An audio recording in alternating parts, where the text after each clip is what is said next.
What's going on, everybody? Welcome on to the channel. This is a quick requested video. Somebody asked me to give them some tips on how to get in and out of bunkers better. So, I just want to deliver. As always, you guys have tips that you need or questions that you need answered to, feel free to leave them in the comments section or put in a request. And I have no problem making videos because this channel is all about helping you guys.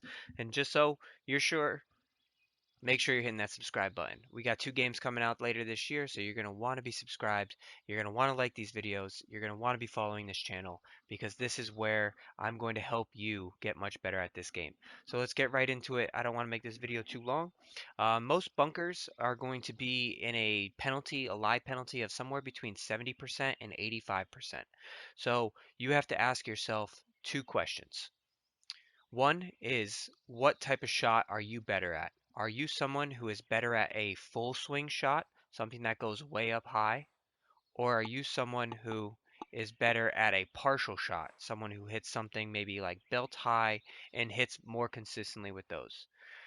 Because that's going to matter a lot based off of what shot I would recommend you to play. So, for instance, we'll go to the splash first.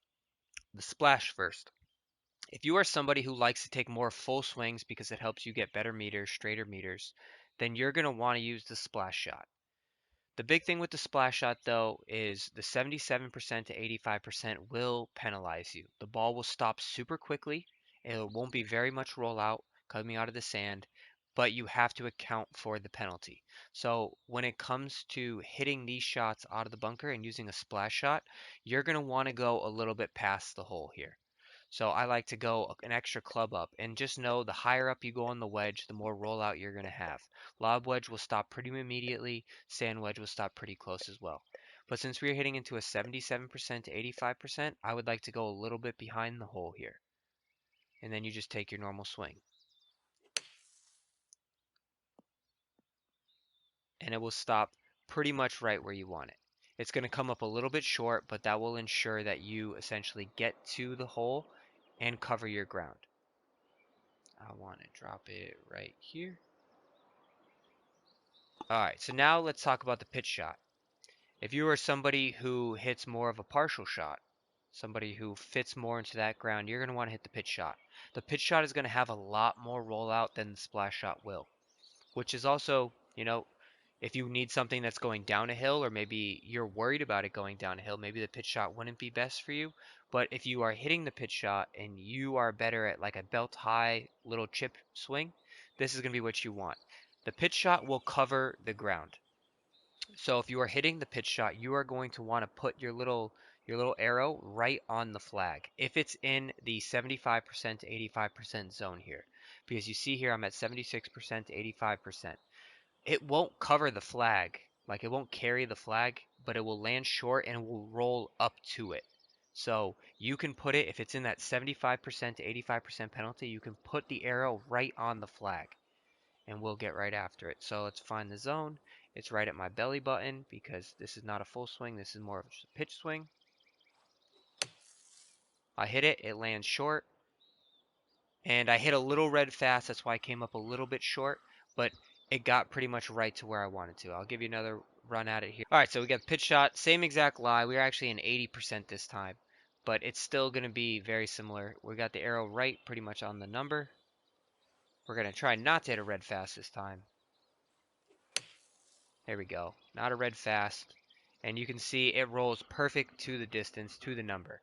So when you're not hitting a red fast, you're going to get exactly what you want. And in my opinion, though, I think the lob wedge splash shot or sand shot would be best. So this one is going slightly downhill, so you wouldn't want to hit a pitch shot here because it might roll out too much. But this lob wedge splash shot will be pretty perfect. And now I know it's at 68%, but I would want to land this one short because it is on a downhill lie. Hit it there, it rolls on down, and it covers exactly what we're looking for. You just have to kind of adjust the lie, but just know that's really the big difference. I would always recommend the splash shot, especially um, if you're just trying to get it as close as possible. So you can see here 73%, so I'm going to aim a little bit past. I am going up 4 feet, which would be an extra yard, so it's actually 17 yards of carry here. So we're gonna go a little bit higher, and you're gonna see just I like full swings. I'm more of a full swing person than a half swing person, and it bounces up, and I can make that putt every day of the week. But you can see you have to you have to ask yourself two questions. One, are you a half swing person or a full swing person? That pretty much put you into the splash or pitch. And then the second question is there elevation change? So here, there's 1 foot of elevation, so it's actually carrying 17 yards. This only goes 17 yards, but you know we're in an 88%. So I'd hit the sand wedge, and then I'd pull it back a little bit, and then we'd cover that ground. And then we're making putts from there. So that's pretty much just how I get in and out of bunkers. You can, so this just give you one more example. We're going no, not downhill, but 69%. We'll cover this. I had a red slow, red fast, and you can see that it still comes out really nicely. And I wanted to show you that just because the penalty isn't as great. Just know the pitch shot will roll out a lot more, which can cause you a little bit more problems. So those are my two areas. Ask yourself, are you more of a half swing type person? I can honestly go either way. More of a half swing type person or a full swing type person? I lean more towards the full type just because I can really charge a flag. Like this one is a 9-iron splash. Can really get up there, and it will carry that distance pretty good. So ask yourself that question: half swing, full swing. You can't really go wrong either one. I think the splash is a little bit more forgiving, but that's essentially ask yourself: do you need it to roll out or not roll out? Make sure you're paying attention to your lie and your elevation, and that's pretty much how I get in and out of bunkers. I stick to those two methods based off my lie and elevation. Hope you guys like it. Don't forget to like, subscribe, leave the comments down below if you guys need any more specific tips to help you out personally. I'm always here to help. All right, catch you guys later.